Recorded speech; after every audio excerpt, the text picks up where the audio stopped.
Welcome to Science in Your Shopping Cart, a new series that shows how science touches many of the products you buy at the grocery store, from new varieties of fruits and vegetables to technological advances that make your food safer, cheaper, and tastier. I'm Todd Silver.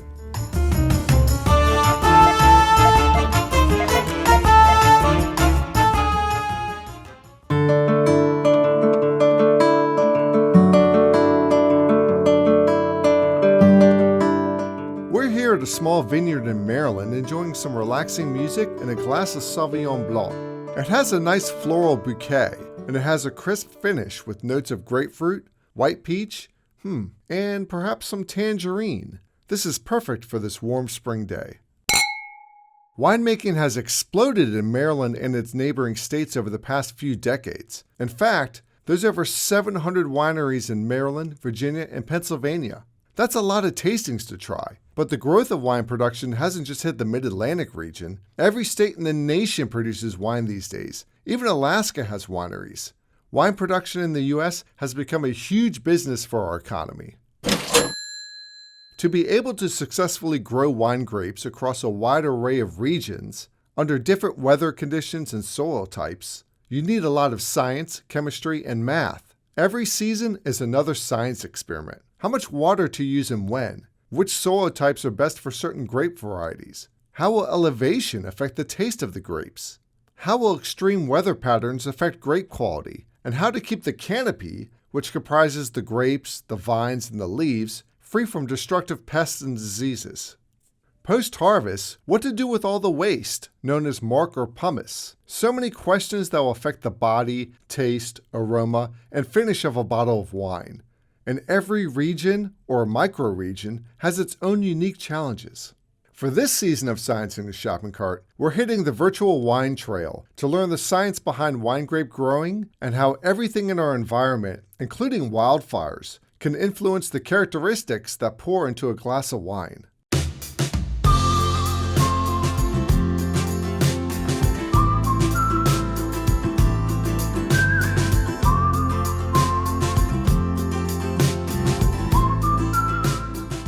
We're going to start our virtual wine tour in California, which is home to some 85% of American viticulture. California has two of the most famous wine-growing regions in the world, Napa and Sonoma, as well as some unique and important growing areas such as the Coachella and San Joaquin valleys. Like many wine regions across the globe, the biggest challenge is adapting to changing weather conditions. The main long-term issue affecting all grape growers today across all industry sectors is severe weather events. Here in the U.S., we see eastern grape growers worrying about, for example, lingering precipitation freezing in the ground and potentially damaging grapevine roots. Around the country, shorter and more mild winters are bringing vines out of dormancy and producing buds that are killed by surprise spring frost. Heavy rains and hurricanes are flooding vineyards, leaving vines standing in wet earth, sometimes for weeks, and vines don't like to have wet feet. Of course, wildfires are coming closer to agricultural lands, and there's the direct concern of vines in the path of a wildfire. But also, probably the bigger challenge is the smoke that's produced out of wildfires, and that can drift far and wide for hundreds of miles, and smoke can infiltrate fruit itself.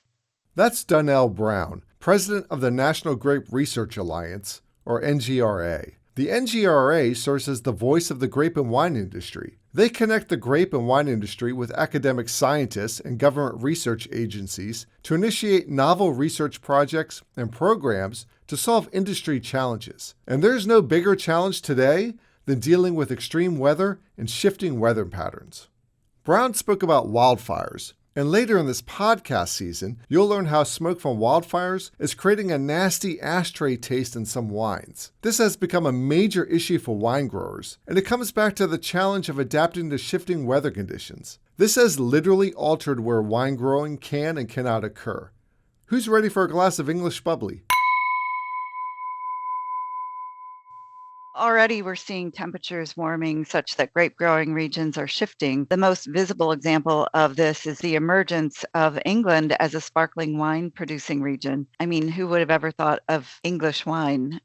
It's not two words that kind of naturally go together.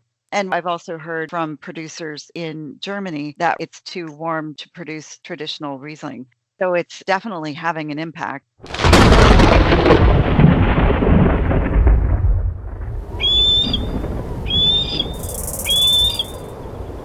Here in the US, extreme weather conditions are forcing wine growers to alter their management practices to protect their vines from extreme droughts, torrential rainfalls, warmer evenings, and warmer winters that may cause vines to bud earlier. Some wine growing regions may even have to grow new varieties that can adapt to their new environment. Nothing's going to stay the same. In fact, it's all going to get much warmer over the next few decades. If you think about Napa Valley and its famous Cabernet Sauvignon, there may be a time in the not too distant future where Napa is too warm to grow Cabernet.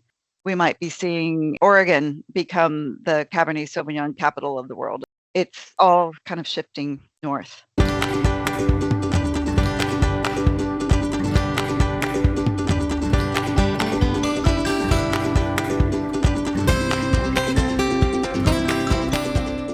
It's not all bad news. Like the example of England, they never had a wine industry in England or not anything to speak of, and suddenly they do. Some regions will become more suitable.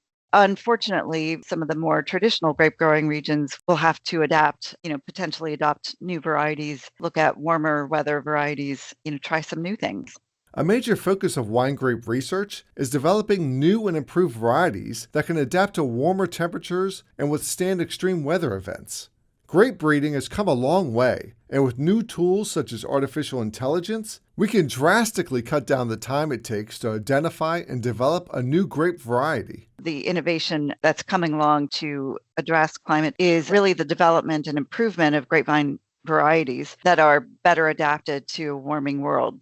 For example, traditional breeding is a very slow process that could take decades to bring new cultivars to market. And geneticists are racing to better understand the grape genome so that we know where grape traits of interest live in the DNA and can take advantage of that information to identify varieties that you might want to cross to make a hybrid, for example. Using techniques like marker-assisted breeding has helped to speed up the process of making successful crosses. So it used to take up to 50 or 60 years to bring a new variety to commercial availability. And now breeders can do it in 10 or 12 years, which is still a long time. And in the context of climate, we're running out of runway to make some of these innovations. So the more we learn about grape genetics and the better we get at leveraging new biotechnologies, the better we'll be able to respond to climate challenges with better adapted varieties. As Brown mentioned, these gains in breedings have been significant, but it still takes time, like a decade or more, to bring a new grape variety to market. As the conduit between the grape growers and the researchers, Brown emphasizes that these breakthroughs will come in time.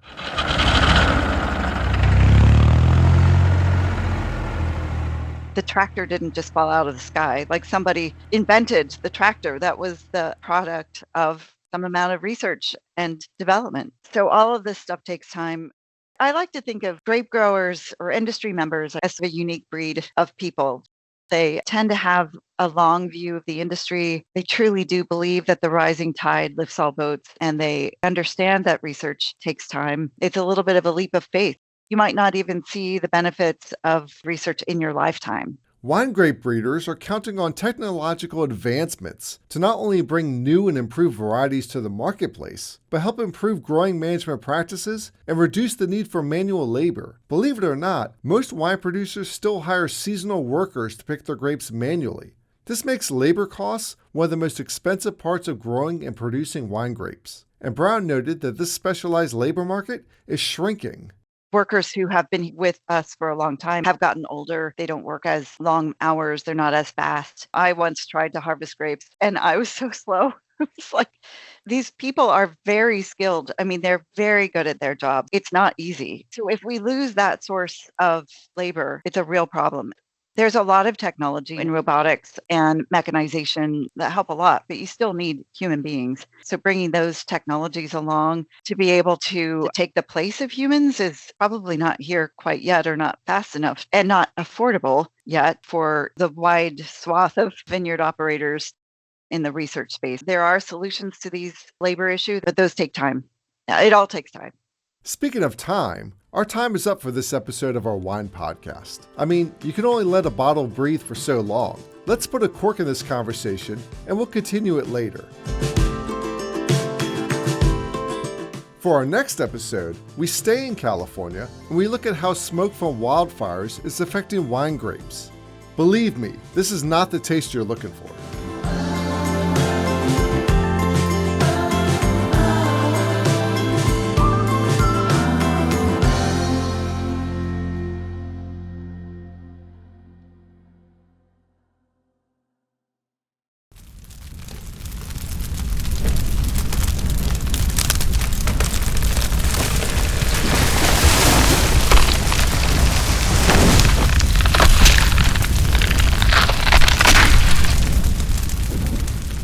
Back in 2020, the Pacific Northwest endured one of the largest wildfire seasons on record. There were more than 58,000 fires that year, burning over 10 million acres of land. Wine country was not immune to the wildfires. In fact, the wildfires caused severe damage to the wine industry, both in the short and long term. For the wine industry, this is both direct and indirect impacts. You'll see a fire either coming through a vineyard, and obviously the direct loss of crop or the facilities are more notable in terms of direct economic impact. You would have to replant that vineyard, reestablish your winery. The soil might not be as healthy going forward, so you might have to look into amending that soil. But more indirect impacts, which we've been seeing in more of the research scope, is the smoke that's actually going through a vineyard and can be absorbed by the grapevines themselves. And that's both the leaves of the grapevines and the grapes themselves. This alters the chemical composition of the grapes and the final product, the wine composition. That's Aaron Rumbaugh, a research chemist at the Crops Pathology and Genetics Research Unit in Davis, California. Rumbaugh is studying how smoke from wildfires can affect the chemical composition of wine grapes. Mainly, wines made from these affected grapes can produce an ashtray-like aftertaste.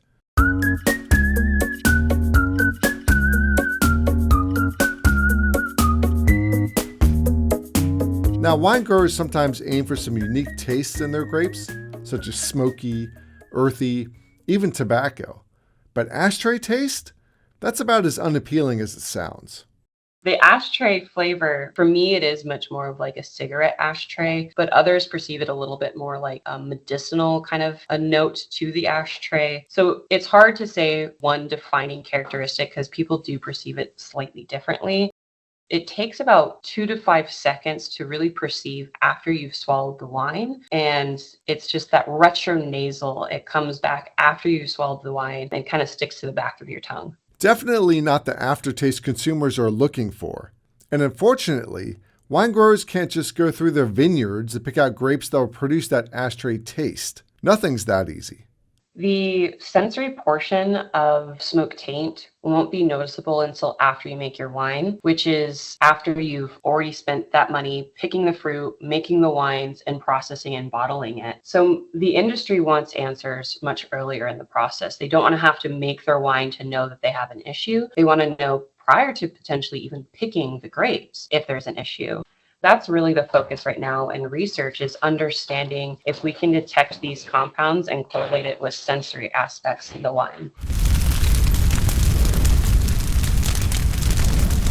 Getting back to the 2020 wildfires, in California alone, an estimated $600 million worth of grapes were not picked that year because of potential smoke impact. Wine growers in Oregon, Washington, and Montana were also affected. The economic impact for the wine industry was estimated at around $3.7 billion. This became an issue because we didn't know the full impacts of smoke in a vineyard. We didn't know the levels of these smoke marker compounds in grapes that led to an impact in the wines or that smoke taint in a wine. And what was happening is even if there's mild or moderate smoke exposure in a vineyard, they would not pick their grapes.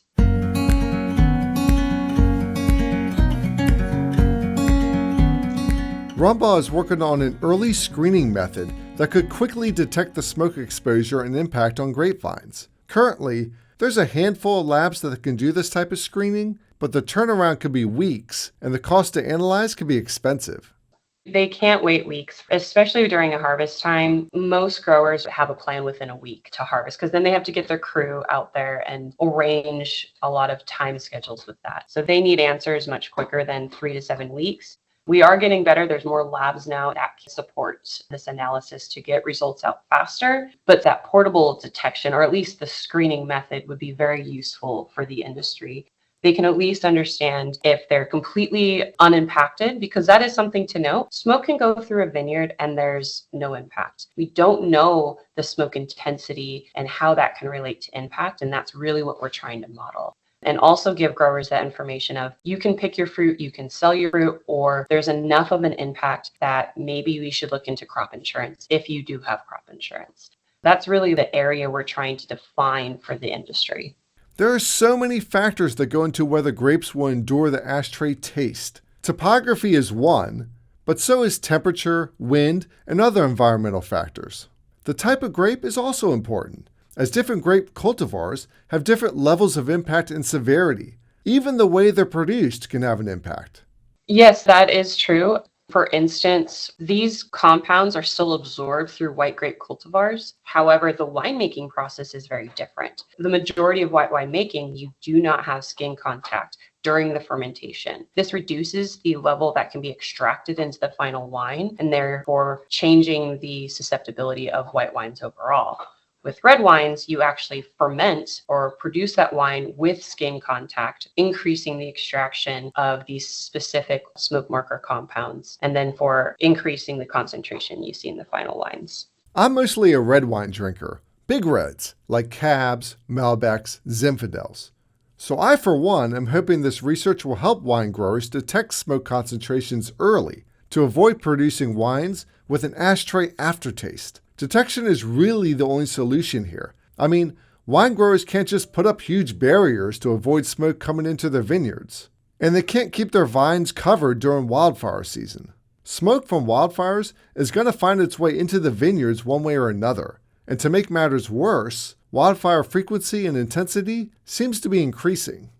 From what we've been reading in terms of literature and the reports, there is going to likely be an increase in not only the frequency of wildfires, we're going to see an extension of the wildfire season, where normally that's occurring in potentially July at the earliest to August and September, and sometimes in October. In 2020, the wildfire season started in May and ended in November, where we had smoke throughout that whole 6-month period. We're only going to see an increase in the frequency, but also the intensity of the wildfires. All the more reason why Rumbaug's research is so timely. Her goal is to give winemakers the data needed to better manage their vineyards after smoke exposure from a wildfire. In some cases, they'll want to pull their vines to prevent making wines with an ashtray taste. But in other circumstances, if they find the grapes are unaffected, they could save millions of grapes from being discarded.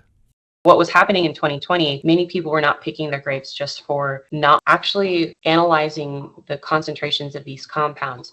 They didn't know at what point these concentrations were going to cause an impact. But now we have a lot more information, and that can allow growers that even if you have smoke in a vineyard, you can still pick your fruit. It will be unimpacted, and you will actually see no sensory input in the final wines. Check out the link in the description to learn more about Rumbaug's research, and follow us on social media to get the latest updates. On to our next episode, where we're looking to help an invasive pest find love in all the wrong places.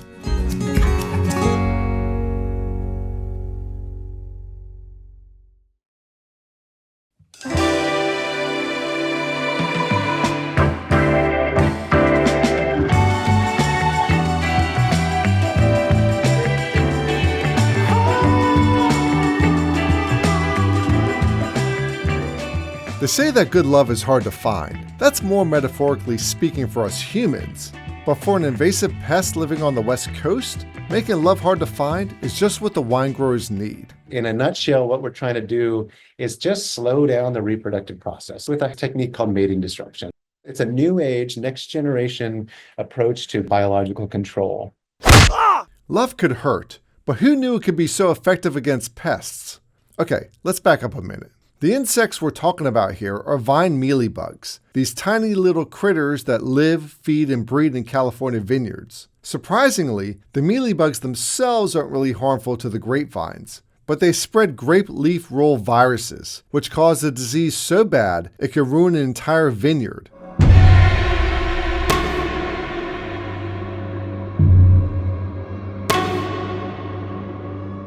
This disease is probably the most devastating disease to grapes worldwide. What happens is over time, these plants will get these viruses and then they never can get rid of them. There's no cure for these viruses. So once they get them, they're in deep, deep trouble. As soon as these grapevines get these viruses, the production of the fruit goes down and the quality of the fruit goes down. Almost within a couple of years of becoming infected, these vines are no longer productive. The current guidance is that if you have infection rates of 25%, 1 in 4 plants, then the best thing you could do is rip out the entire vineyard and torch the ground and start over. So it's very, very serious. That's Jacob Corcoran, a research molecular biologist. He works at ARS's Biological Control of Insects unit here in Columbia, Missouri, which to me is a strange place to study vine mealybugs. Corcoran actually did his postdoc work in Corvallis, Oregon, which is a huge wine producing region in the Pacific Northwest. So why is he doing wine grape research in Missouri? In case you're not aware, Missouri actually grows a lot of grapes. Nothing compared to California, of course, but it is a major industry here.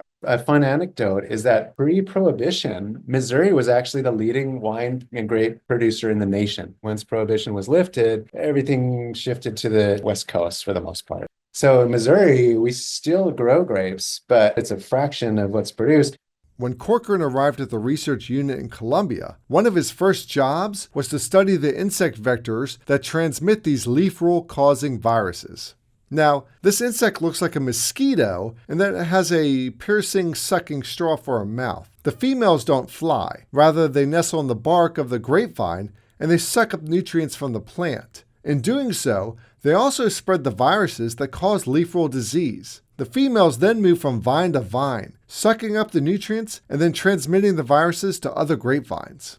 They're so small, they live under the bark of the grapevine almost their entire life cycle, which makes it impossible to see them, quite honestly. So if a typical grower went out into his vineyard and he started to look around and he said, wow, look at these beautiful vines. They look great. You don't see any sign of them living there. But once you start to peel back the bark a little bit, you'll notice these little pockets of these little tiny bugs. So what that translates to is a situation where these little insects are possibly spreading viruses into your grapevines that are going to ultimately cause you to replant, rip out your entire vineyard, and you don't even know they're there. Growers have used a variety of methods to try and control the spread of vine mealybugs. Pesticide spraying has limited effectiveness because the females live under the bark and they have this waxy protective coating. Because vine mealybugs are an invasive species from the Middle East, they have no real predators here. So one of the most effective methods for controlling these bugs is mating disruption, which brings us back to the story of love and heartbreak. Just like love, it involves complex chemistry. I'll let Corcoran explain. Back in the day, we knew that there were these chemicals that were present in the environment. They come from plants, they come from insects, and they all produce these unique bouquets of odorant molecules, and they float around in the air. And we call it an odorant because an insect will smell it. So they have very specific receptors for these airborne chemicals that when they bind to these receptors, they tell the insect information, like how an insect might identify a grapevine versus a blueberry plant.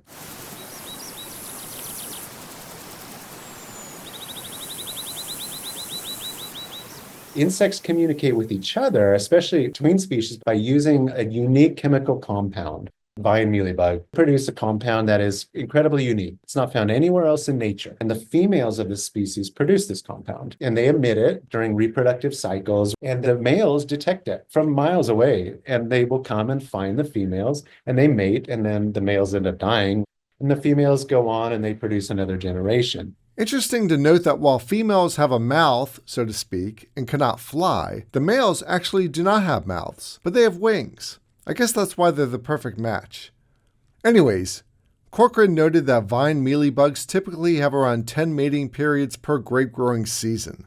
That's tens of thousands of newborns every year. And even though the males die within a few days after birth, the females continue to reproduce and spread the deadly virus.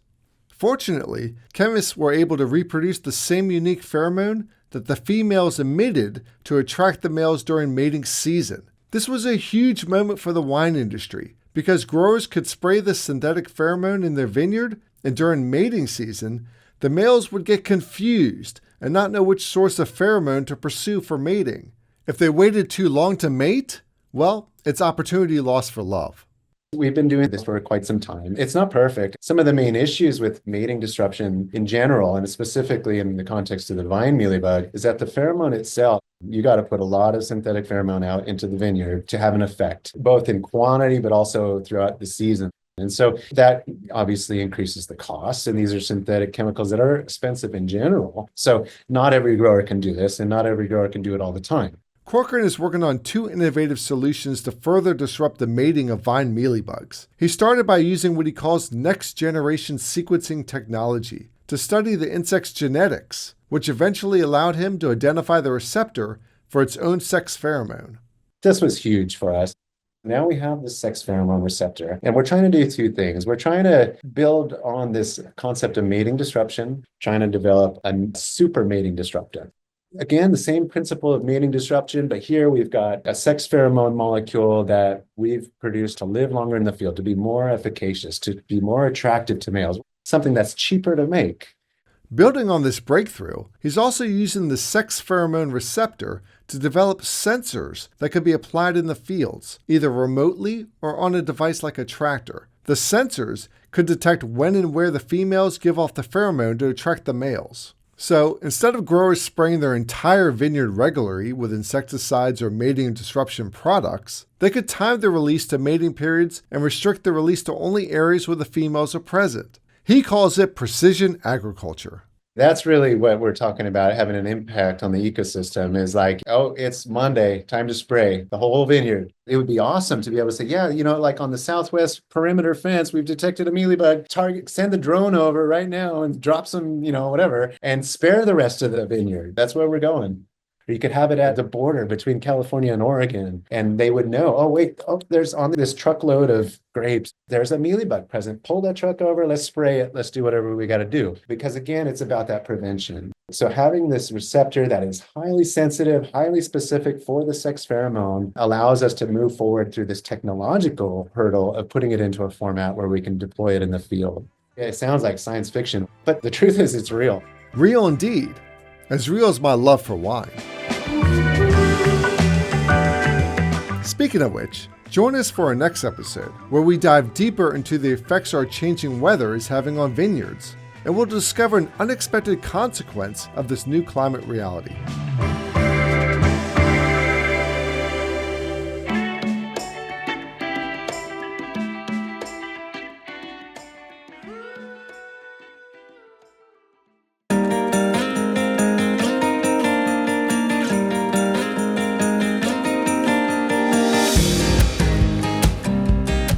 We're back in Sacramento, California, speaking with Donnell Brown, president of the National Grape Research Alliance. We're mainly talking with her about the effects our altering weather is having on wine grape growing, and how researchers are working to help growers adapt to this new reality. Believe it or not, it may not all be bad. One of the unintended consequences of shifting weather patterns is the ability of certain regions to produce grape varieties they've never been able to grow before. This is also creating a resurgence of grape production in areas that were once prominent for wine growing. On a related note, here's a piece of trivia. Before Prohibition, which U.S. state grew the most wine grapes? I really think of these emerging wine regions as sort of the future of the industry. They are places where people are excited to sample the fruit of the vine, literally and figuratively, of their neighbor. They really celebrate the local product. They stand behind it. They rally around it. And it's a beautiful thing. They're open to a Baco Noir or something that they've never heard of that was specially developed for cool climates. Missouri, Virginia, these were original wine regions before Prohibition. I think Missouri was the biggest wine region before Prohibition. I also want to say, shout out to table grapes. There are table grapes grown in places around the country where you wouldn't expect them. In Minnesota, there's even table grapes grown in Vermont. North Dakota is working on some table grape varieties. Arkansas has some really nice varieties. Speaking of table grapes, if you haven't tried the cotton candy grapes, then you're missing out. It literally tastes like cotton candy. ARS didn't create the cotton candy grape, but for over 100 years, we've been developing new varieties of grapes. In fact, The first table grape cultivar was developed in 1923 in Fresno, California, at the USDA experiment vineyard. We even developed the popular seedless grape, which, by the way, there are seeds, they're just very tiny. ARS scientists developed over half of the top seedless grape varieties grown, so pick up a bag today. Okay, let's get back to wine grapes. Earlier, Brown mentioned how AI technology could help speed up breeding new grape varieties and help with mechanized picking and harvesting. But how else could AI help wine growers?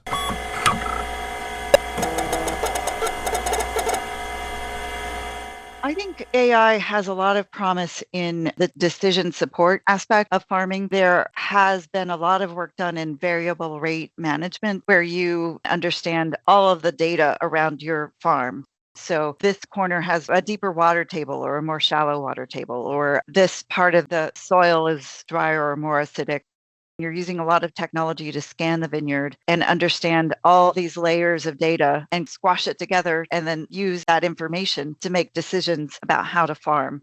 Later on in the season, you'll hear about some pretty cool AI tools that are helping wine growers figure out how much water their vines are getting all over their field. Some are using data from satellites to set their irrigation schedules. Others are using AI to remotely calculate the daily crop water stress index. This helps growers determine when and how much water to add to their vines for optimal growth and yield. There's a lot of work going on in estimating yield.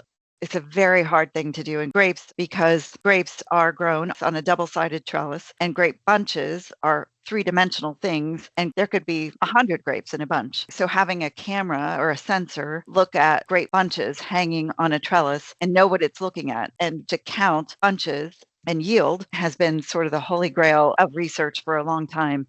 And why you would want to know that is because at the end of the season, you need to make sure you have tank space to bring fruit in. You need to make sure you have labor and trucking. There's a lot of resource allocation that goes into harvesting the grapes.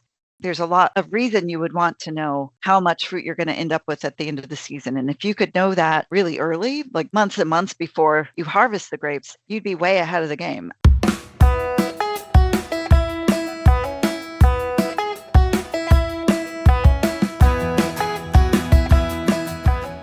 ARS researchers work closely with NGRA to not only find ways to improve grape growing, but connect with the wine growers and find out what's their most pressing needs. They co-sponsor workshops to gain insight into the real-time challenges that wine growers are facing, so we can ensure that our research is relevant and beneficial, even if it takes time to come to fruition. We have quite a close relationship with ARS and really enjoy our interaction. There's some comfort and sort of longevity in a research plan that you can initiate with ARS. You have a longer time to get those results that you need to really understand how science works. The other thing that we've found success with working with ARS is expressing needs for brand new programs. So ARS has been quite receptive and responsive to needs for sort of longer term investments. In addition to long-term research projects, ARS researchers are becoming more agile, which allows them to quickly pivot their resources to tackle an emerging issue, such as an invasive pest infestation. Growers are dealing with a pest called the mealybug that spreads viruses that can wipe out entire vineyards. Earlier in this season, we learned how we're using the lure of sex to reduce the mealybug population. Pretty wild. But back to this interview. Before I let Brown go, I asked her what she thought the future of wine grape research looked like. There's a lot of behind the scenes research going on in biotechnology. And what I mean by that is using biotechnology as a research tool to understand gene function. Through some of the more advanced genetic technologies, you can start to understand not just the region, but where exactly in the genetic code a trait lives. We do anticipate more use of biotechnology in the background to speed up research. There's a lot of promise in technology to advance the industry. There's also a lot of work going into sustainability practices, regenerative agriculture. There's a lot of work going into weather research. Growers are seeing more weather chaos. Weather is so erratic. Storms are so severe. Everything's on a higher scale, a more destructive scale. A lot of growers are saying, I don't really know how to make these decisions anymore. Like I've been doing things the way I've been doing them for a long time and nothing seems to be quite right anymore. Wine growers are looking for answers in real time, and researchers are providing guidance on best management practices to help get through these challenging times. But wine grape research is often a marathon, not a sprint. It takes time to understand how these things impact vineyards. You can't just do a trial and say, in 1 year, we have some answers. It all takes time, and we're sort of racing to figure out things as fast as we can. But research is a long game, and trying to figure things out in real time is challenging. Grape growers rely on research to solve these problems, and they view science as a means to advance the industry. Join us for our next episode, where we travel to space to gain a better picture of water usage in our vineyards.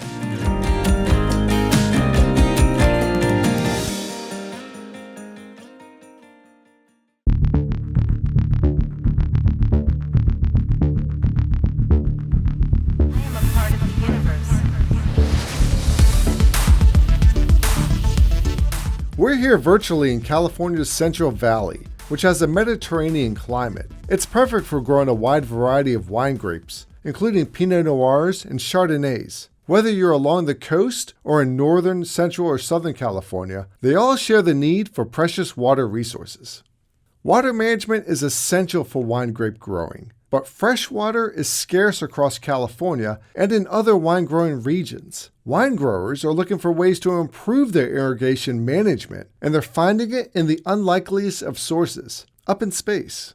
About 10 years ago, we were contacted by Gallo wineries that were interested in the remote sensing techniques we were developing for estimating plant water use. They recognized there's a need to quantify this at scales much larger than sort of the typical way that they go about measuring either soil moisture, or they have certain techniques using leaf level measurements of their stem water potential and other things to assess sort of vine vigor and vine stress. And they wanted to utilize remote sensing. They recognized this as a technology that could provide them spatial information at larger scales to assess multiple vineyard blocks. That's Bill Custis, a research hydrologist and distinguished senior research scientist at ARS's Hydrology and Remote Sensing Laboratory in Beltsville, Maryland. Custis is part of a collaborative team called GrapeX. T-2, 1, and liftoff. Liftoff. We have a liftoff. The GrapeX research program involves using satellites and even unoccupied area vehicles to identify vine water use and stress throughout a vineyard. Growers can use this data to determine if certain areas are getting too much, too little, or just the right amount of irrigated water. With winemaking, there are certain periods of time during the grape development where they actually like to stress the vines to a certain level to get the desired sugar content and other compounds that make up the quality aspects in wine. A lot of that goes into the decision-making on irrigation amounts. So we began a project on assessing our remote sensing tools, and that involved going into the field, collecting data from leaf level all the way to block and vineyard scale level, and evaluating how our models worked and how well they worked in providing that type of information. After several years, they were interested to use it in part of their irrigation dashboard to assess how well it helped them in their irrigation scheduling. Some of the impacts of the work, they could see that they could potentially save water.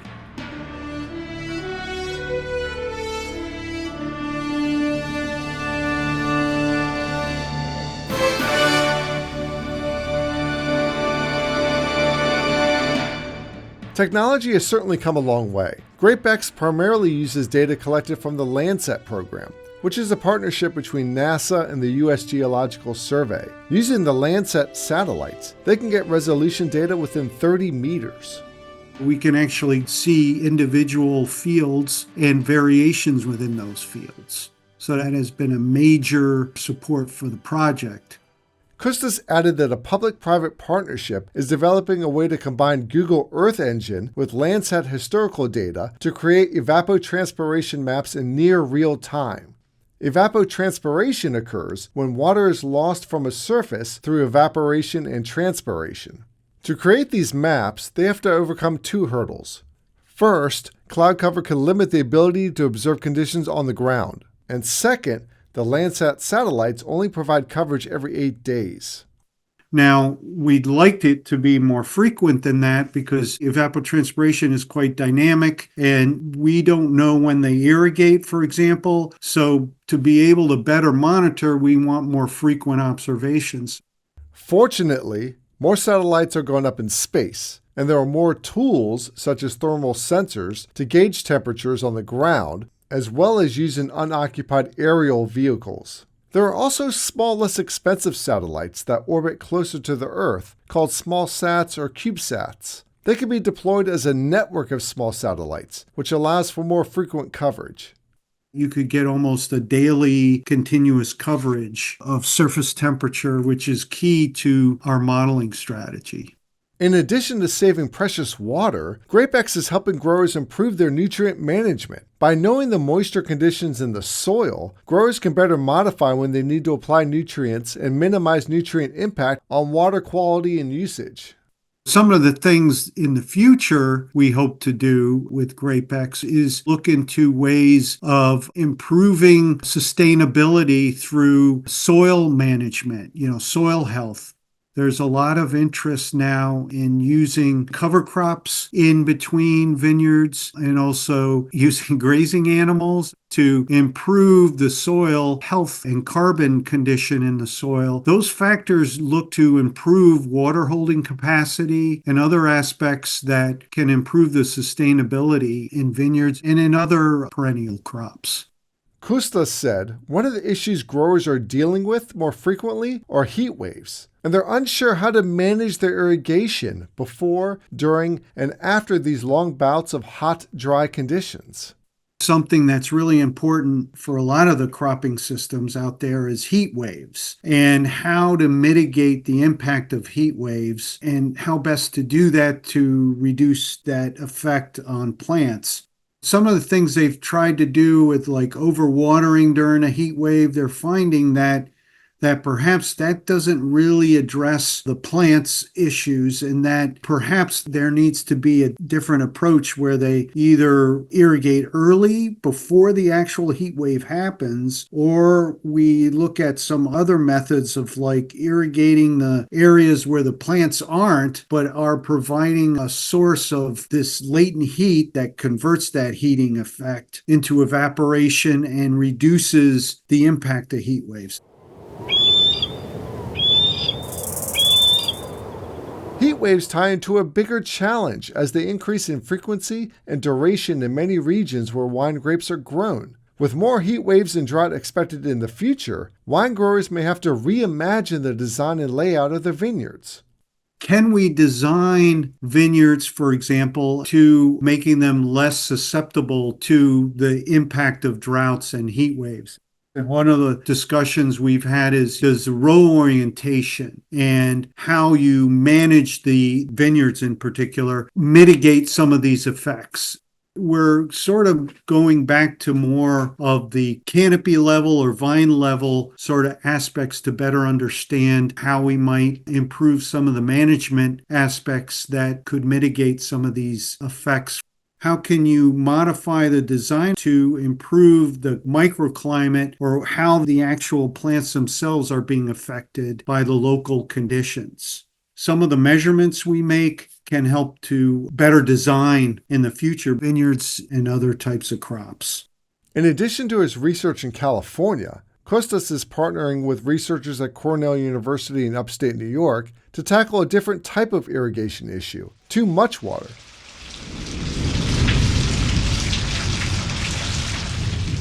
It's actually too much water and some of the disease aspects that they have to deal with there.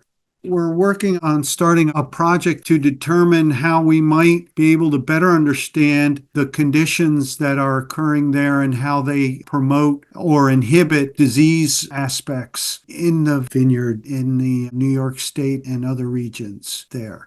Hopefully next year, we'll be setting up an experiment site and doing something similar like we did in California. Costas is hoping his research in New York will have the same impact as it's had in California, and these tools from space will help wine growers deal with more erratic and extreme weather conditions that are predicted for the future.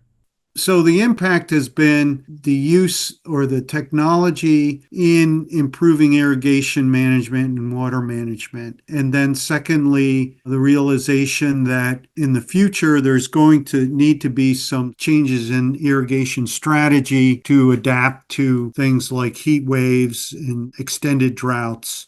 I see that in the future, we'll continue to develop techniques that ultimately might fold into future management strategies that they'll do for addressing environmental impacts. It's interesting to note that these sensor tools, as they become more sophisticated, could benefit irrigation management for growing other crops. And that could be a game changer for growers across the country. The benefits are more than just to the wine industry. It's benefits to the ag industry in general, because with improvements in water use efficiency, that's going to be water savings. That's going to be improvements in water storage in the aquifers and the groundwater. That's going to lead to allowing for water to be more available to the community and to the environment, which is really important.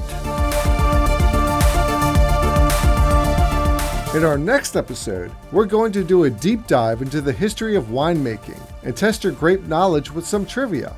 What do wine grapes and donkeys have in common? Tune in to find out.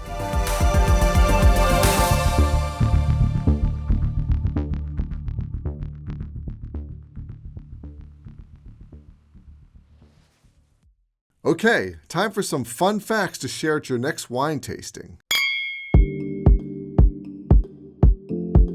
Domesticated grapevines originated 6,000 years ago in an area around Georgia, the country, not the state. The wine was made in underground clay vessels called kiveri. Wild and cultivated grapevines were derived 20 million years ago from another species, Muscadina rotundifolia, which, believe it or not, is native to the southeastern U.S. If you live in the southeast, you may be familiar with muscadines or scuppernongs that still grow wild and are a tasty treat. Muscadines have a different chromosome number compared to cultivated grapes, but on rare occasions, they can be cross-fertile. This is similar to how horses and donkeys have different chromosome numbers, but can produce sterile mules. No horsing around. Wild grapevines are either male or female, but only the females produce fruit and their yields are low. Grapevines have a defined growing cycle, with one harvest per year in most grape-growing climates. But when wine grapes are grown in the tropics, they can crop twice in a year. One of the oldest known wine presses was discovered in Paiokastro, which is near the eastern tip of the Greek island of Crete. Speaking of Greece, there are some ancient grape varieties that are unique to Greece, and indeed, some are only found on one or two of the Greek islands. For example, the Kosifili grape, which produces a lightly balanced red wine, is only found on the island of Crete. There are about 10,000 grape varieties, but the top 10 make up about half of all wine grape production. Can you name the top 10? Cabernet Sauvignon, Merlot, Tempranillo, Irene, Chardonnay, Syrah, Grenache Noir, Sauvignon Blanc, Pinot Noir, and Trebbiano Toscano. Several of these grapes are popular because they're often used in blends. And of course, this list is just a snapshot in time, as the popularity of grape varieties fluctuates often. The most popular wine categories are red, white, rosé, orange, sparkling fortified, ice, and dessert. Did you know that it takes 600 to 800 grapes to make a bottle of wine? And that there are around 49 million bubbles in a bottle of champagne. That's a lot of bubbly. Americans consume more wine than any other country, and we're ranked 4th in total wine production. Globally, can you name the top 5 in wine production? France, Italy, Spain, the US, and Chile.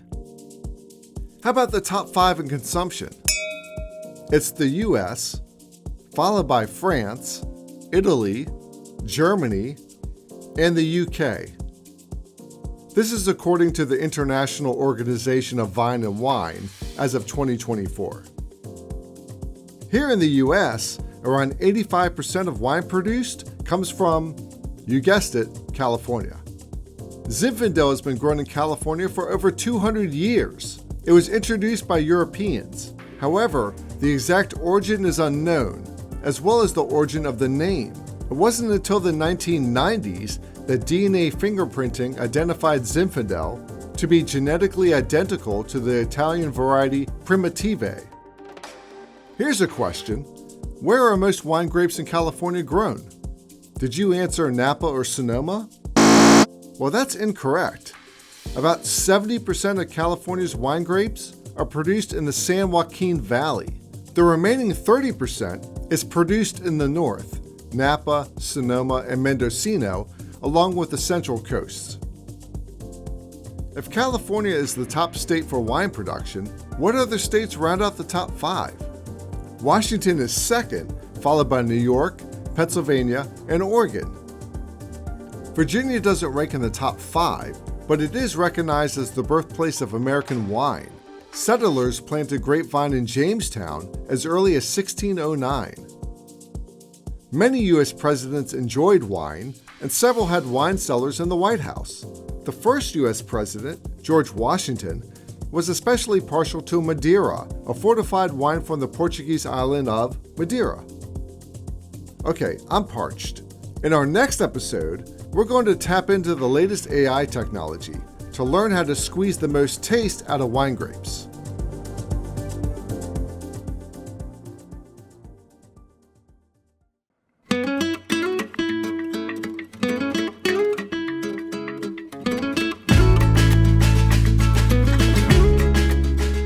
We're here virtually in Idaho wine country, specifically near the Snake River Valley in southwest Idaho. Wine growers here take advantage of Snake River's high desert climate and fertile volcanic soil to produce some outstanding Merlots, Rieslings, and Syrahs. Water management here is vital to grape growing, but not in the way you may think. You see, when it comes to growing wine grapes, it's more about the timing of irrigation than the amount. Timing is everything, and irrigation management makes all the difference when trying to produce quality grapes. With wine grapes, the golden method for irrigation scheduling is used to either stem water potential or leaf water potential. And so that's a very laborious exercise to collect that data. So it's not collected very often, or it's pretty costly to collect it very often. An easier way to do that, something that we could look at remotely and evaluate when to irrigate. That's Bradley King, a research agricultural engineer at ARS's Northwest Irrigation Solutions Research Lab in Kimberly, Idaho. According to King, many new and old world wine grape producing regions are in climate zones that have a limited amount of available soil moisture during the growing season. That's not necessarily a bad thing for growing wine grapes, as they don't use nearly as much water as other crops. However, irrigation management is still important to maintain vine balance, induce beneficial changes in berry composition, and increase water productivity. Wine growers need to know when to irrigate and how much water to supply at specific times during the growing season. But how can wine growers determine when to irrigate their vines?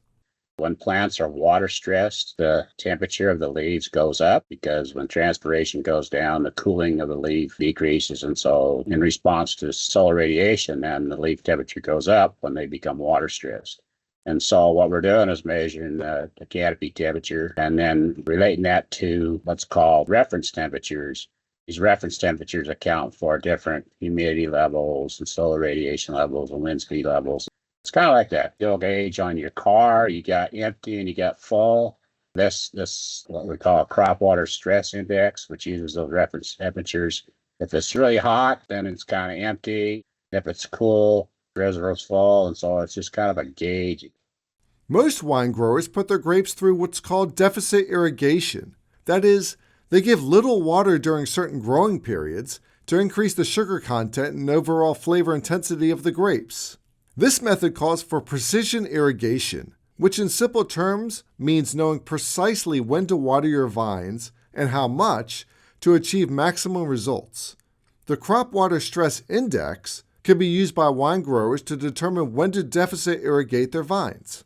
Now, vineyards can send workers out to visually test and inspect the grapes, leaves, and vines to determine when to irrigate and how much, but they may not be collecting the most accurate results, and doing this monitoring daily can be labor-intensive, even in a small vineyard.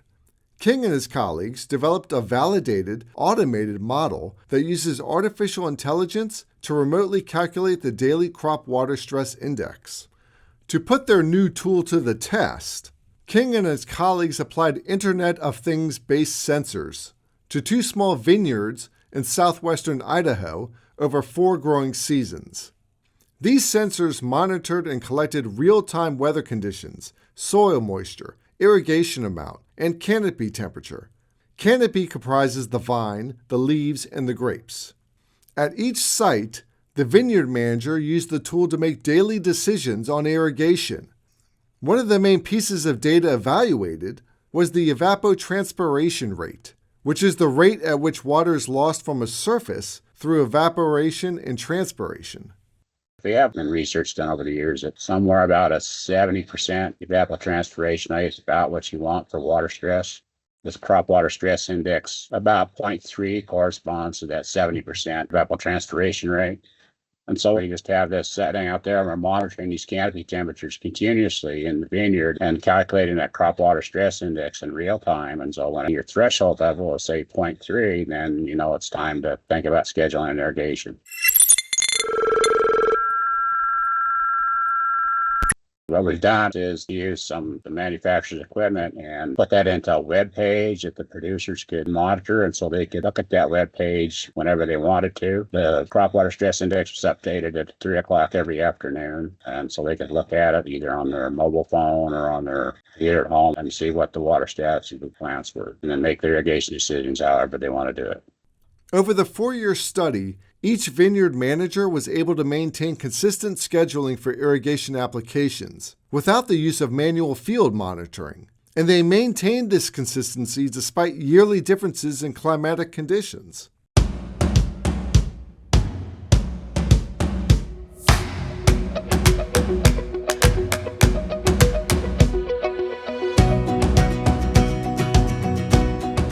With this new tool, wine grape producers in the Northwest region now have an accurate, inexpensive decision support system to manage irrigation and optimize wine grape quality.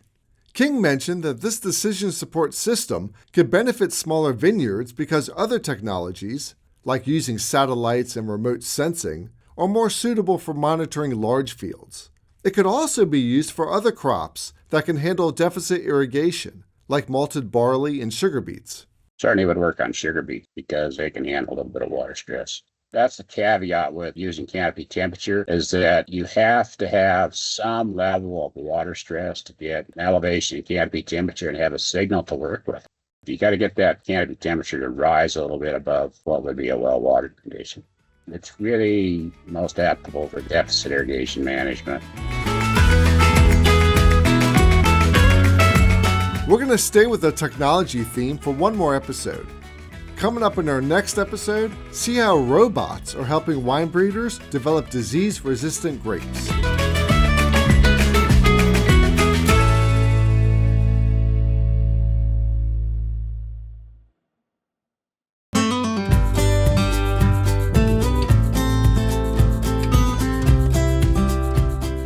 Next on our virtual travels is the Finger Lakes region of upstate New York.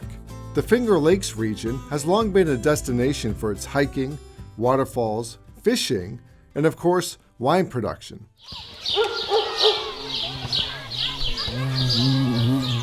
The Finger Lakes region, which comprises 11 major lakes and many more smaller ones, is home to over 130 wineries.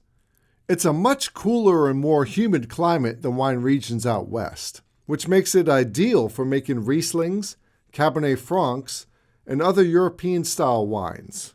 It's a fascinating region because historically people didn't think that the European wine grape would do very well here. But then, probably about 60 years ago, more or less, some adventurous winemakers started growing vinifera grapes and realizing that they could make really good wines here. And especially our region is quite similar to Germany. And so the wine varieties that you think of as German and Austrian, they tend to do quite well in the Finger Lakes region of New York. That's Lance Cadle-Davidson, a research plant pathologist at ARS's Grape Genetics Research Unit here in Geneva, New York. Cadle-Davidson mentioned that, in addition to the traditional European grape varieties grown here, there's also some unique grapes that were developed in this region. Cornell University has, for more than a century, had a wine grape breeding program here in Geneva, New York, and they've released a number of varieties that have taken off across the country. Traminette being one of the famous ones, which has the kind of traditional Gewürztraminer flavors and aromas.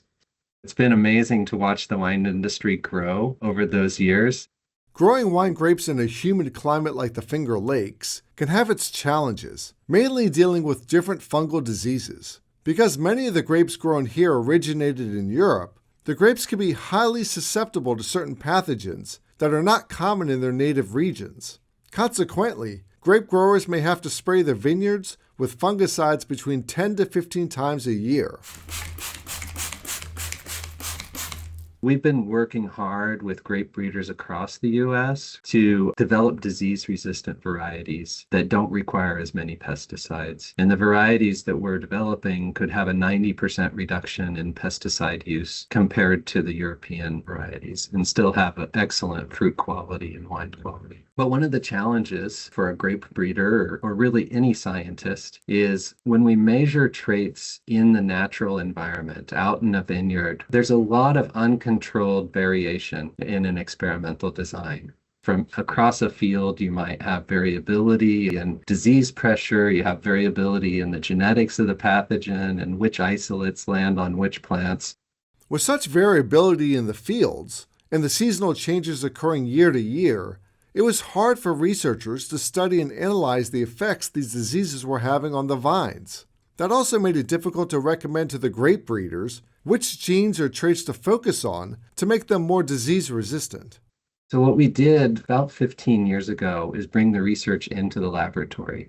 We'd sample leaves from a vineyard, from a breeding program, from across the country, it didn't matter. And we'd process those leaves as 1 centimeter leaf discs, the size of a nickel or a dime.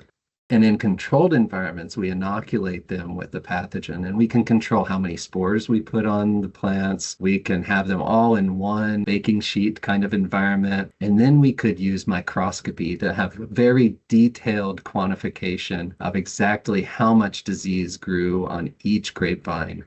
In our case, we're thinking about disease resistance genes. And so we could have not only like the light switches that have a strong effect of resistance either being on or off, but we could do dimmer switches. And we have like just turn the dial up 10% and have a little more disease resistance, or add that with one gene that has 30% increase in resistance.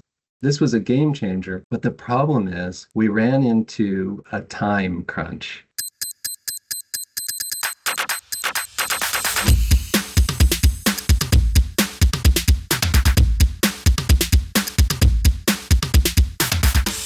This new process involved hours and hours of manually collecting data from the leaf experiments, sometimes making over 1 million observations from a microscope. Each experiment could take a month or two to analyze and collect the data, sucking loads of time from the researchers.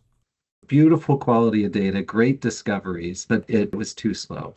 What we realized was we could automate the process. What we did is we combined new sensors that were high resolution cameras with illumination so we could see the fungus easily from LED lighting, with artificial intelligence to quantify disease, and robotics to capture images quickly in an automated system. Okay, for those who like to geek out about science, I'll let Cadle-Davidson explain how the robot works. You can also see the robot in action by clicking on the link in the description. Imagine a baking sheet with 351 1 centimeter leaf discs arrayed across that sheet in a grid, which is about half an acre of grapevines because grapes take huge space, right? So we can put it onto this Cartesian robot. It's an XYZ robot. It moves the sample in an x-axis from one sample to the next, and then the y-axis to the next row, etc., until it's imaged every single leaf disc on the tray. And it uses the z-axis to focus, right? Because at a microscopic scale, a leaf is actually not a flat surface. It has a lot of topology and undulations. And so we have to capture multiple pictures in the z-axis and flatten them into one image in order to get a perfectly focused image.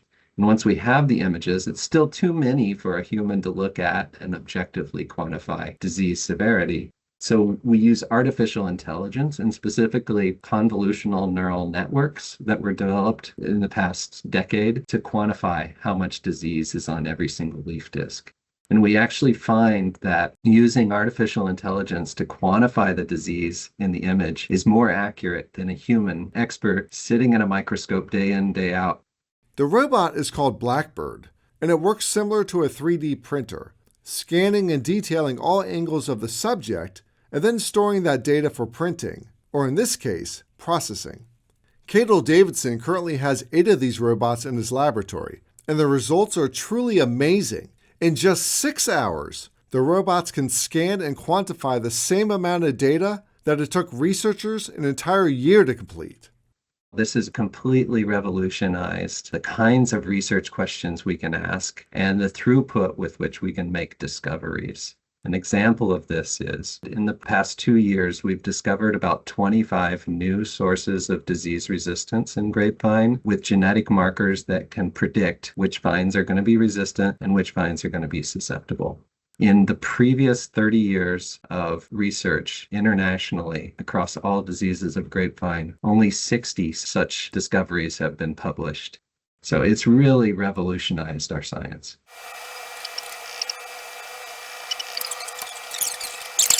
The Blackbird robots have not only sped up the evaluation process, but in turn has helped wine grape breeders all over the world determine which traits to identify for breeding more disease-resistant grapes. They send us leaf material, and we crank it through the Blackbird system and give them the data along with the genetic data and predictions of which plants they should keep and which they should discard, which resistances look really good, and which ones are not as interesting and maybe could be deprioritized. It's been a really great partnership because that allows us to look at many, many different sources of resistance that we otherwise couldn't look at by ourselves.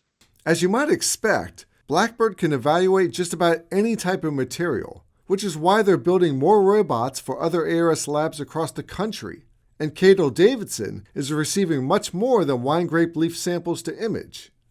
We've imaged a lot of interesting things I never thought that I'd be working with, like fish embryos and fish eggs, or nematode microscopic worms.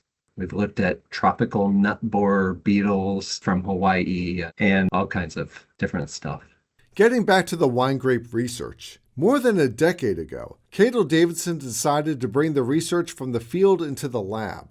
Now, he plans on taking his Blackbird back out to the field to identify the presence of pathogens in real time. We now have vineyard robots that drive up and down the rows right next to the vines, and they're imaging the vines to quantify disease there. This has been very successful for breeding programs where some of the vines might be completely hammered by disease, have 100% disease severity, and others 0%.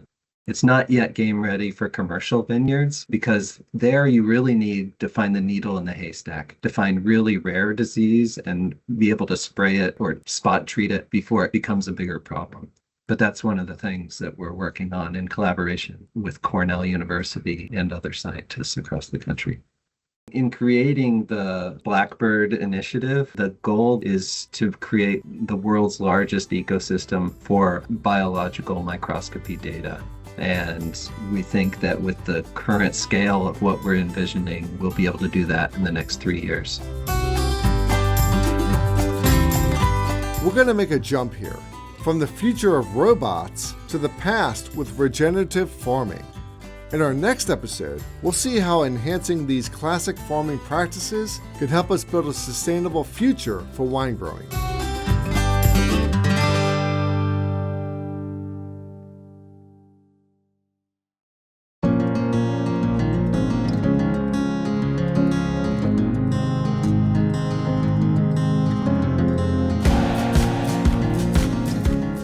We're back in California, visiting with Carrie Steenworth, a research soil scientist with the Crops Pathology and Genetics Research Unit in Davis, California. Steenworth's research focuses on developing sustainable grape production systems and practices at a time when weather extremes are becoming more frequent. Wine grapes are sensitive to changes in temperature because temperature will affect the ripening process. It'll affect the accumulation of sugars in the grapes. It will affect how stressed they get in terms of their water stress. This influences how growers have to manage the vineyard. We've already seen in the past summer that we're experiencing more frequent and more intense heat events during the wine grape production period. And so growers have to figure out how to manage that.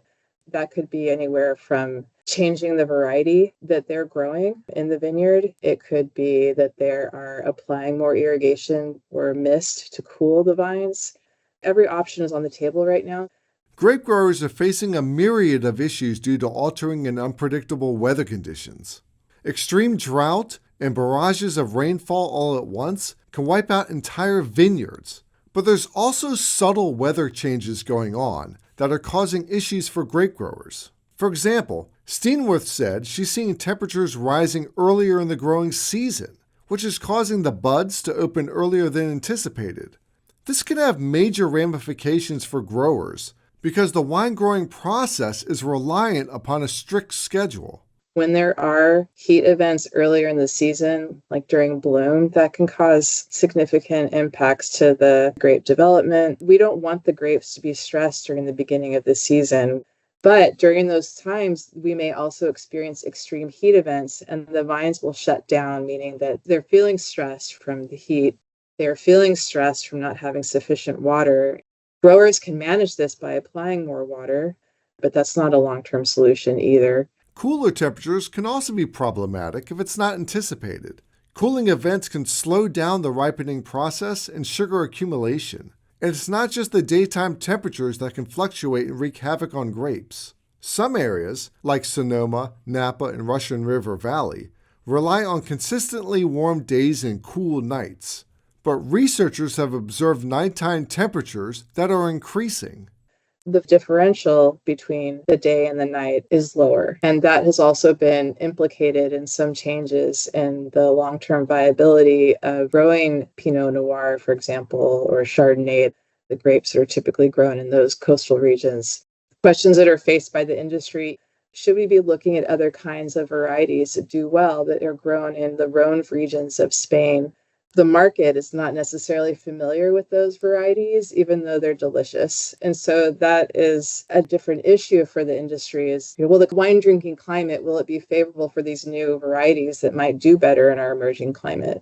Wine growers are asking tough questions, and Steenworth and her colleagues are trying to find the answers.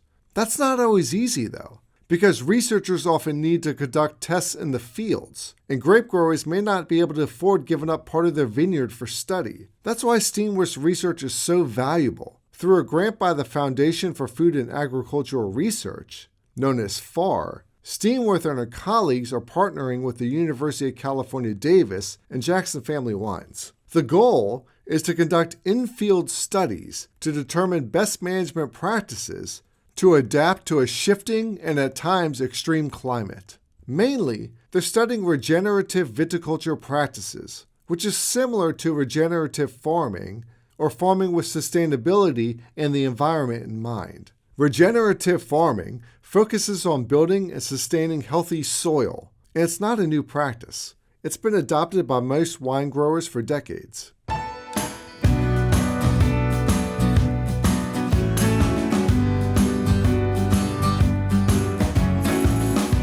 These practices include composting wine grape waste, row cover cropping, and employing livestock to cut down weeds and leftover cover crops and provide nutrient-rich manure. Many of these practices have been studied exclusively, but Steenworth and her colleagues want to know if stacking these practices can improve soil health. The focus of this project is combining these different practices together to identify if we can get basically more bang for the buck. We have studies on compost. We have studies on tillage versus no tillage. We have cover cropping. This particular project is combining those into a system. Researchers refer to this as stacking practices in order to get a larger outcome, more organic matter stored, better nutrient retention, better water infiltration. That's the unique part of this particular study.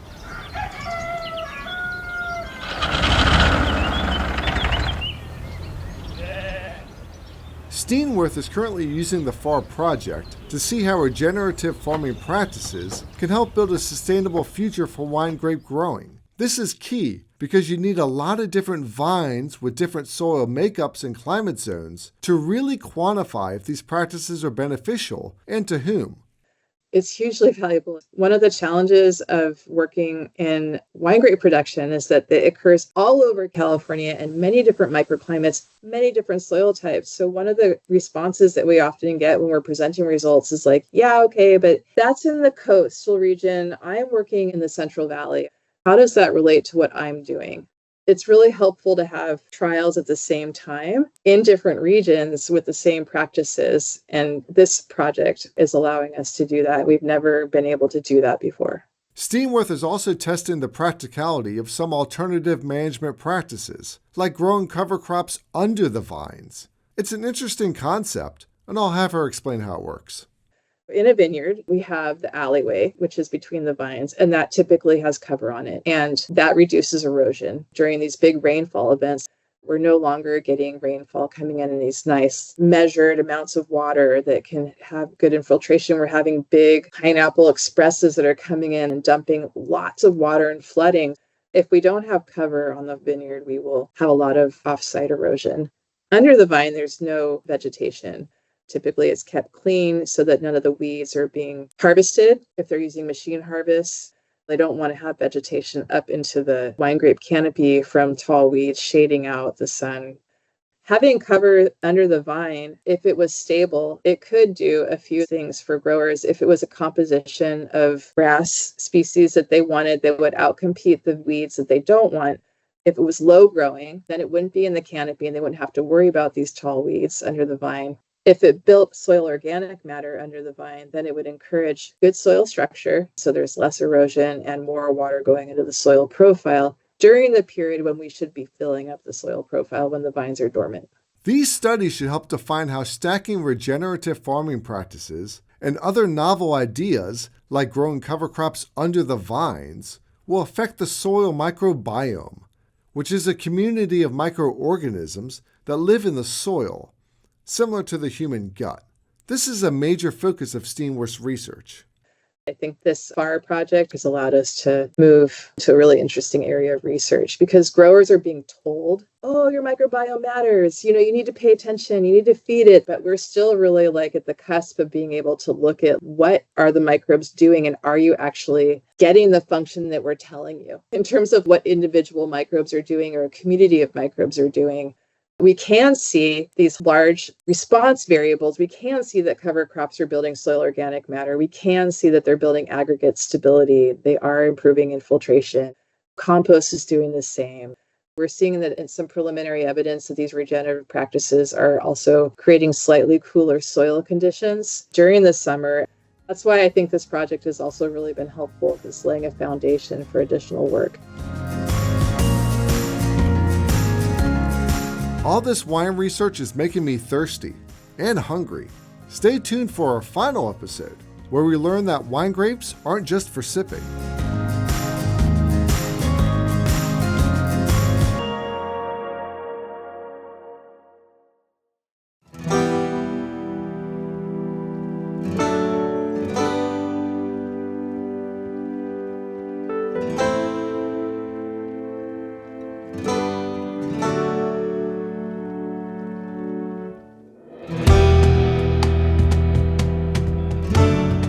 California is the largest wine producer in the United States. bottling over 600 million gallons of wine in 2023. That's a ton of wine, but nothing in comparison to all the waste that's left over from the winemaking process. We're talking thousands of tons of waste. In California, you can have actually hills of wine waste moved around by bulldozers. There's just so much of it. And the problem with that is that after a few days, you'll have fungi, mold, and bacteria growing in it. It has to be disposed of fairly rapidly. The biggest problem is getting rid of all this material. We're talking probably hundreds of thousands of tons, if not millions of tons of waste material.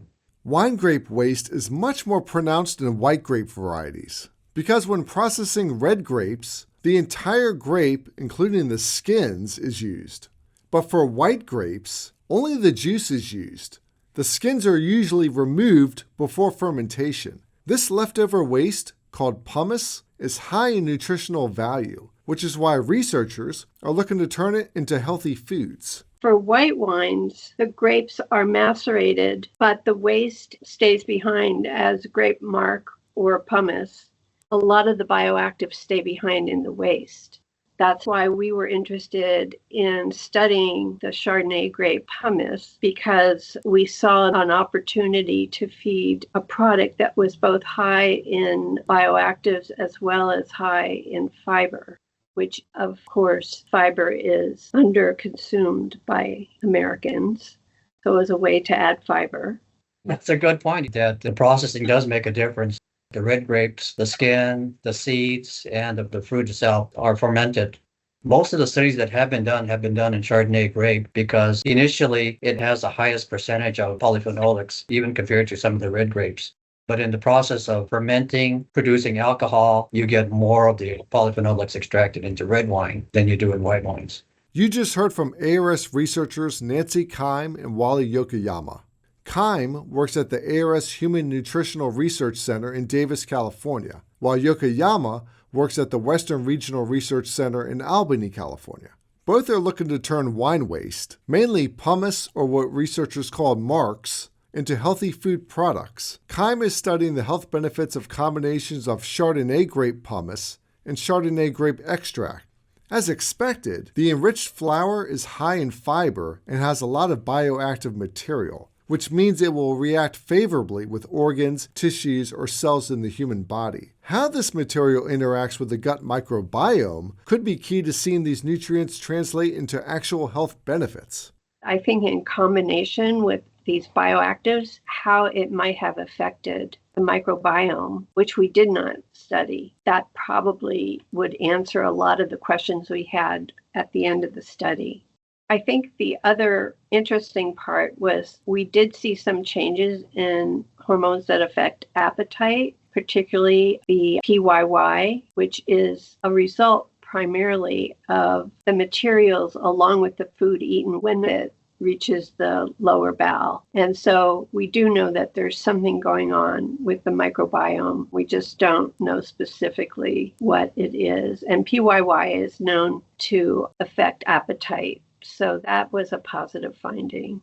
Keim's research provided some key aspects for further study, especially if these potential health benefits actually translate into a healthier gut.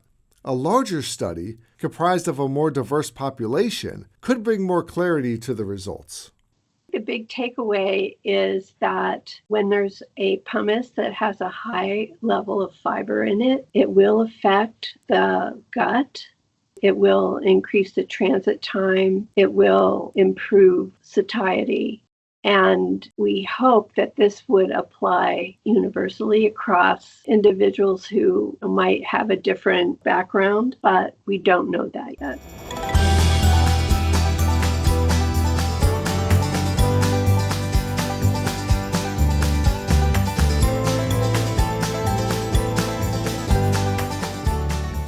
While Keim is looking at the health benefits of white grape pumice, Yokoyama is studying the health benefits of waste from red wine grapes. Red wine grapes are high in polyphenols, which are compounds found in plants that act as antioxidants and have anti-inflammatory properties. Polyphenols have been linked to lowering cholesterol and protecting against certain diseases such as cardiovascular disease, diabetes, and certain cancers. But Yokoyama is studying whether polyphenols from red grapes can reduce the risk of neurodegenerative diseases like Alzheimer's and dementia. More recently, we've been looking at the effects on memory.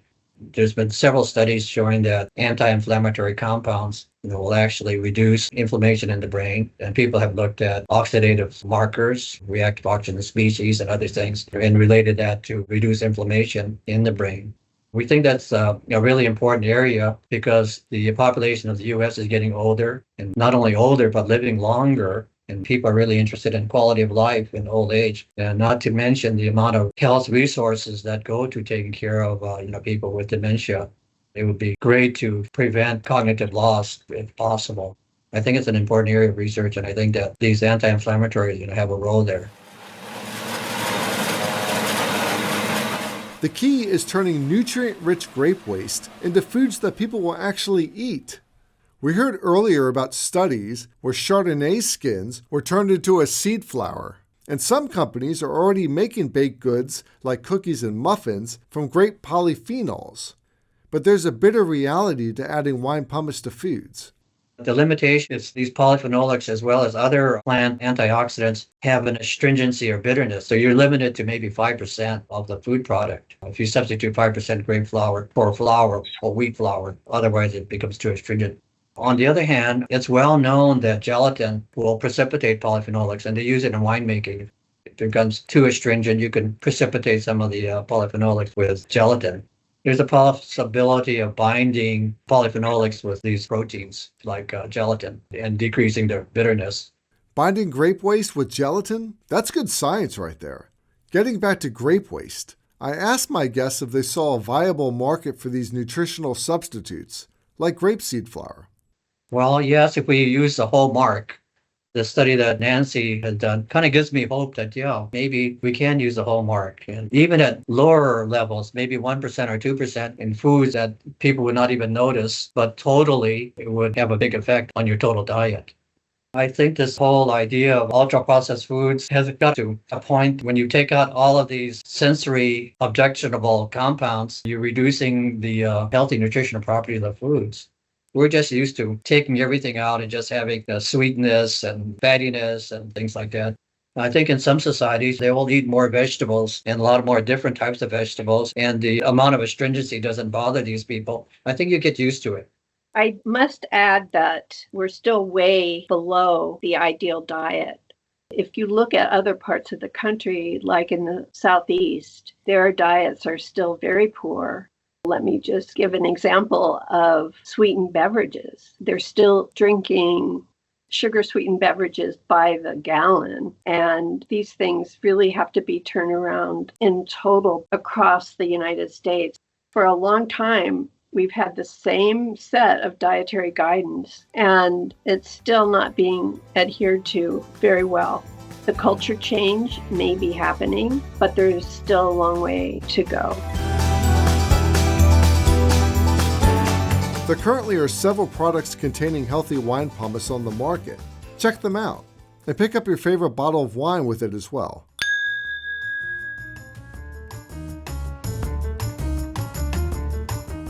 We've reached the end of our wine research tour. I hope you enjoyed the virtual tastings. Don't forget to tip your sommelier and visit our wine shop. That's all for this season of Science in Your Shopping Cart. Make sure you check out our other seasons. They explore everything from biomass to apples to bees. For Science in Your Shopping Cart, I'm Todd Silver. Thanks for listening. Science in Your Shopping Cart is produced by the Office of Communications, Agricultural Research Service, an agency of the U.S. Department of Agriculture. For more information, visit www.ars.usda.gov. Follow us on X, LinkedIn, and Instagram. Join us on Facebook and watch us on YouTube.